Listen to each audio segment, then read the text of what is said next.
নগাঁও জিলা সাহিত্য সভা ভৱনত উন্মোচিত বৰ্ষীয়ান ৰাজনীতিবিদ বিষ্ণুপ্ৰসাদৰ দুখনকৈ গ্ৰন্থ উন্মোচন।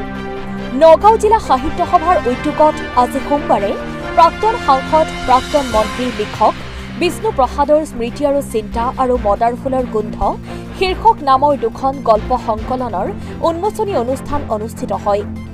জিলা সাহিত্য সভাৰ কমলাদেৱী টুডি স্মৃতি ভৱনত এই গ্ৰন্থ উন্মোচনী অনুষ্ঠানত সভাপতিত্ব কৰে নগাঁও জিলা সাহিত্য সভাৰ সভাপতি ঠগিত মহন্তই। অনুষ্ঠানটিত বৰ্ষীয়ান ৰাজনীতিবিদ তথা আজি উন্মোচন হোৱা গ্ৰন্থ দুখনৰ লিখক বিষ্ণুপ্ৰসাদে কয়, সাহিত্যিক মই নাছিলো কোনোকালে, কিন্তু জীৱনৰ বাস্তৱ অভিজ্ঞতাসমূহ লিখিছিলো। জীৱনৰ উপলব্ধি অনুভৱ লিখি গৈছিলো। মোৰ বন্ধুৰ তাগিদাত মই মোৰ জীৱন কথা লিখিছিলো।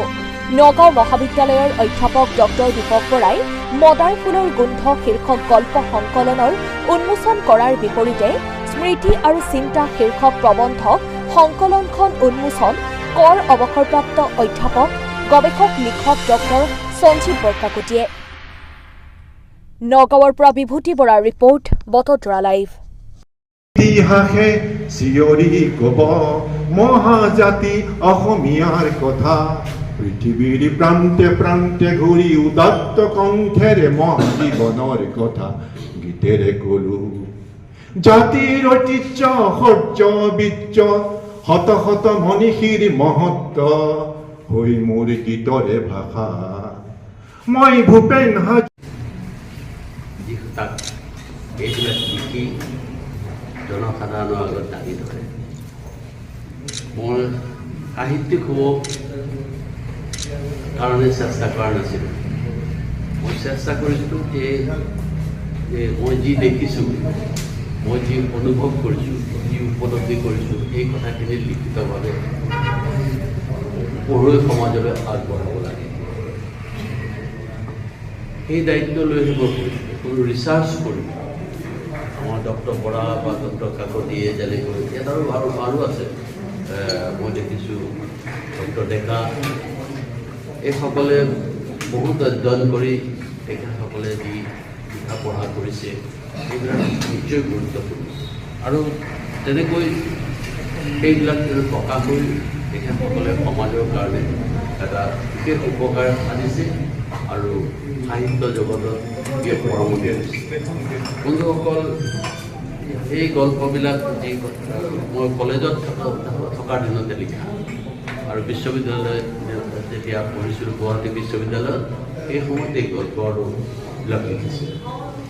গল্প অৱশ্যে 5টাই নহয়, মই 15-20টামান লিখিছিলোঁ। কিন্তু মোৰ সেই সময়ত যি ধুমুহা আহিছিল নিজৰ জীৱনলৈ, সেই ধুমুহাত পৰি ইফালৰ পৰা সিফাললৈ যাওঁতে বহুত কেইবাটাও গল্প মই হেৰুৱালোঁ। মই উলিয়াবলৈ চেষ্টা কৰিছিলোঁ লাইব্ৰেৰীসমূহৰ পৰা, কিন্তু নেপালোঁ।